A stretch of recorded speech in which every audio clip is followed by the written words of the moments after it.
नवंबर 2025 यानी अभी हाल ही में कुछ दिन पहले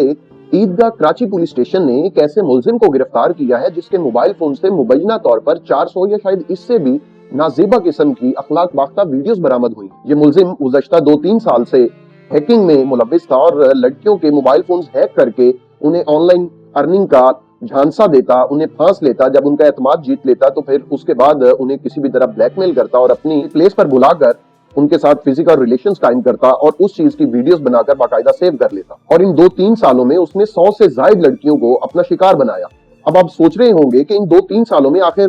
किसी को पता क्यों नहीं चला, वो पकड़ा फिर कैसे गया। तो चलिए इन सब पे बात करते हैं। Let's start the story.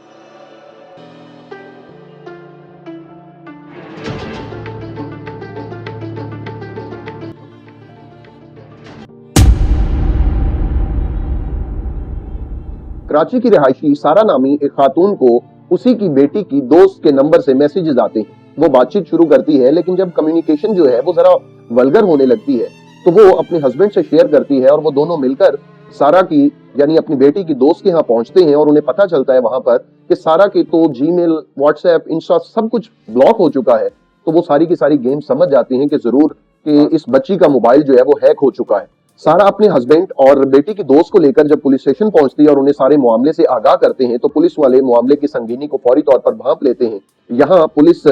समझदारी का मुजाहिरा करते हुए उस थाने के जो SHO हफीज अवान साहब होते हैं वो मुजरिम के लिए एक जाल बिछाते हैं और सारा से एक कैफे में उसे मिलने के लिए बुलाने को कहते हैं। मुलजिम जब सारा से मिलने मुकर्रर जगह पर पहुंचता है तो पुलिस रेड करते हुए उसे गिरफ्तार कर लेती और फिर इन्वेस्टिगेशन में जो हौलनाक इंकशाफात सामने आते हैं वो यकीनी तौर पर आपके होश उड़ा देंगे। पुलिस ने जो उसका मोबाइल और लैपटॉप बरामद किया होता है, जब उनको चेक करती है तो उसमें से 400 से ज्यादा वल्गर और नाजेबा किस्म की वीडियोस बरामद होती हैं जो उसने विक्टिम्स को अपने झांसे में फंसाकर बाद में ब्लैकमेल करके जबरदस्ती उनके साथ ये सब किया था। उसका तरीका वारदात सुनकर खुद पुलिस भी हैरान रह गई कि उसके पास एक ऐसे हैकिंग के लिंक्स थे कि जब वो किसी विक्टिम को, किसी बंदे को भेजा करता था तो उसका पूरे का पूरा मोबाइल बशमूल उसकी जीमेल हैक कर लिया करता था और फिर उसी के मोबाइल से तमाम तर चीजें, उसके फेसबुक, व्हाट्सएप, इंस्टाग्राम तमाम जो अकाउंट्स है वो ब्लॉक कर देता और वही शख्स बनकर उस शख्स के कॉन्टेक्ट लिस्ट में से किसी भी लड़की को चुनता और उसे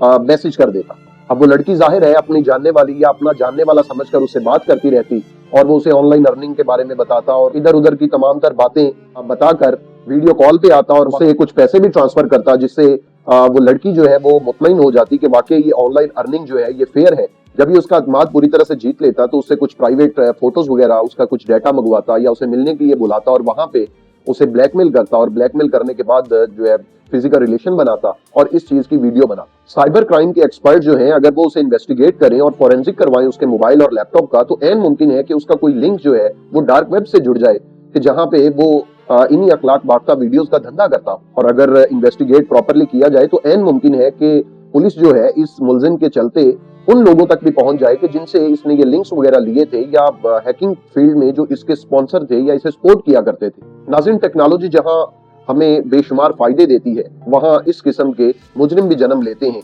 जिनसे हमारी जिंदगियां बिल्कुल अजाब और जहन्नुम बन के रह जाती। तो प्लीज मेरी आपसे रिक्वेस्ट है कि ऐसे झांसों में मत आए और इन केस अगर कोई फंस जाए तो वो अपने पेरेंट्स को, अपने करीबी लोगों को वो जरूर बताए ताकि जल्दी उससे जो है वो निकला जा सके और ब्लैकमेलिंग से बचा जा सके। अपना और अपने प्यारों का ख्याल रखें। Bye bye.